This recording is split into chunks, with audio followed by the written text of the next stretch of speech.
Good evening, visitors. Welcome to the Australian War Memorial's last post ceremony. My name is Sandy Smith, and joining us today from the Australian Army is Warrant Officer Class 1 Kim Owen. We warmly welcome the family of Flying Officer George Albert Syle, whose story will be told shortly. We also warmly welcome Group Captain Ernie Walsh, President of the ACT Division of the Air Force Association. As always, we welcome the veterans who have served, those that are still serving, and the families that love and support them. The live stream of this ceremony is made possible by the Returned and Services League of Australia and the RSL and Services Clubs Association. We welcome members who are watching the broadcast of this ceremony across Australia. During this evening's ceremony, wreaths will be laid at the base of the Pool of Reflection by family, visitors to the memorial, and students on behalf of Applethorpe State School visiting from Applethorpe, Queensland. If you're able, I now invite you to please stand and join in singing the national anthem.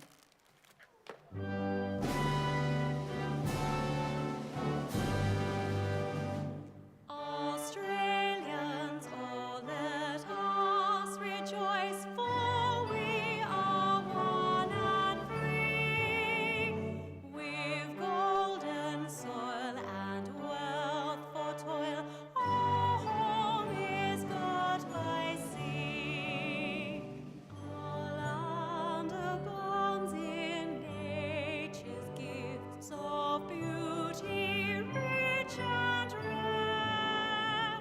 In history's page, let every stage advance Australia fair. In joyful strains, then let us sing, advance Australia fair. For those who are able, please be seated. The Australian War Memorial was the vision of Charles Bean, Australia's First World War official historian. Bean landed with the Australian troops on Gallipoli and stayed with them at the front through to the end of the war. The idea of this national memorial and museum came to him at Pozières, France, in the depths of the bloody fighting of 1916. Bean's idea was that this would be a place where families and friends could mourn loved ones buried in faraway places. It would also be a place that could help all Australians understand what these men and women had endured and what they had done for us. Bean's vision, to which we remain true, is best expressed as inscribed in the entrance to the memorial's galleries. Here is their spirit, in the heart of the land they loved, and here we guard the record which they themselves made. Tonight we'll read the story behind just one of those on the Roll of Honour, which lists the names of more than 103,000 men and women who have given their lives for us in war and on operations for more than a century. But first we present a lament. Flowers of the forest, wreaths or floral tributes will now be laid at the base of the Pool of Reflection.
Today, we remember and pay tribute to Flying Officer George Albert Syle.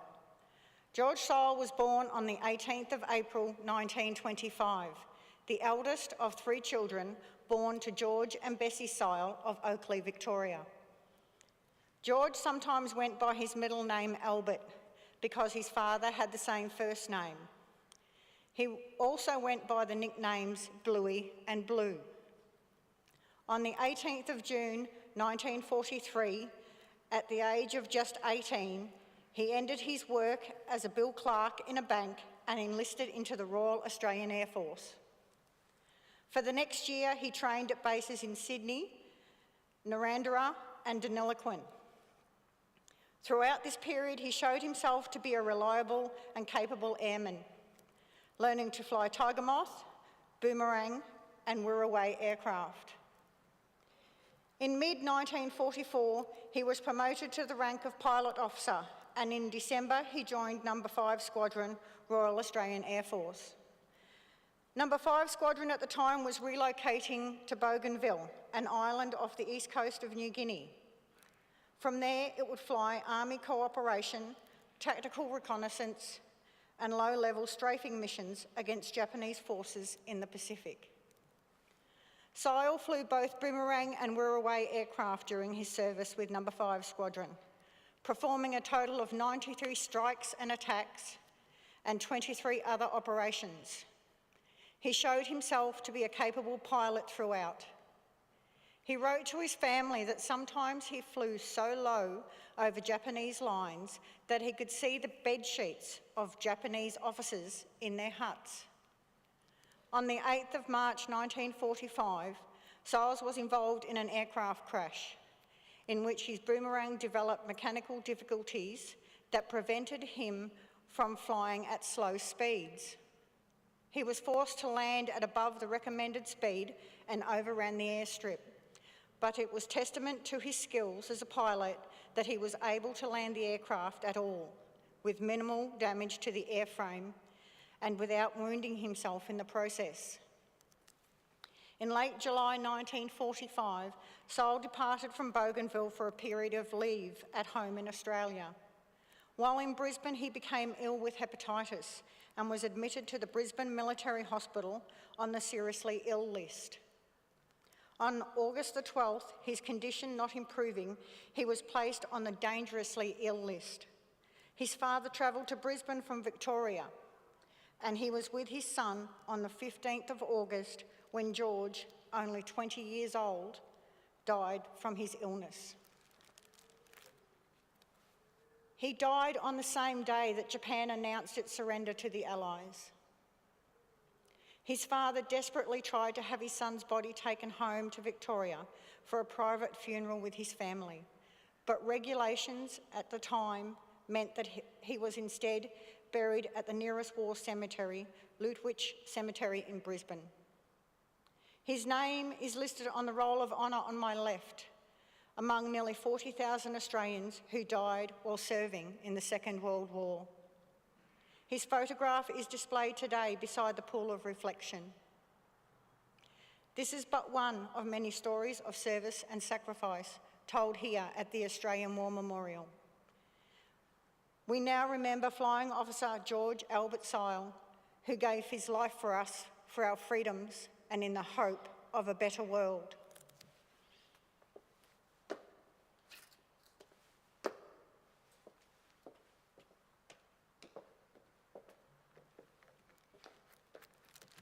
Please stand for the reading of the ode and the sounding of the last post. They shall grow not old, as we that are left grow old.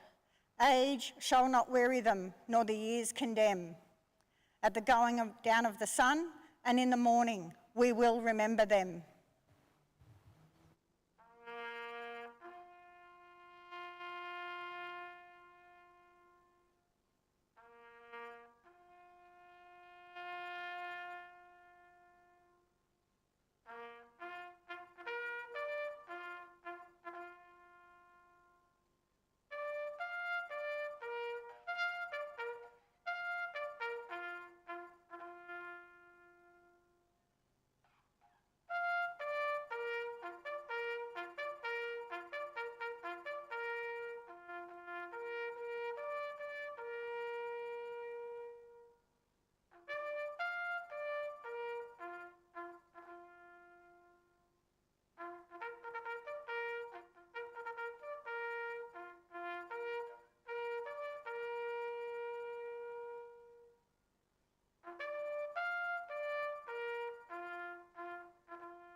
lest we forget.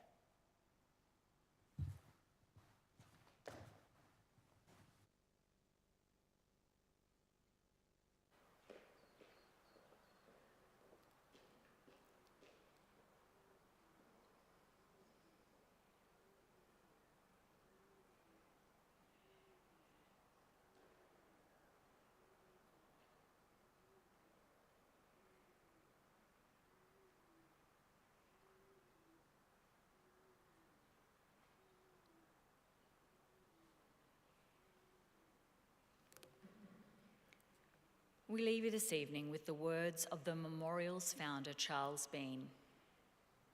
Many a man lying out there at Pozières or in the low scrub at Gallipoli with his poor, tired senses barely working through the fever of his brain has thought in his last moments, well, it's over.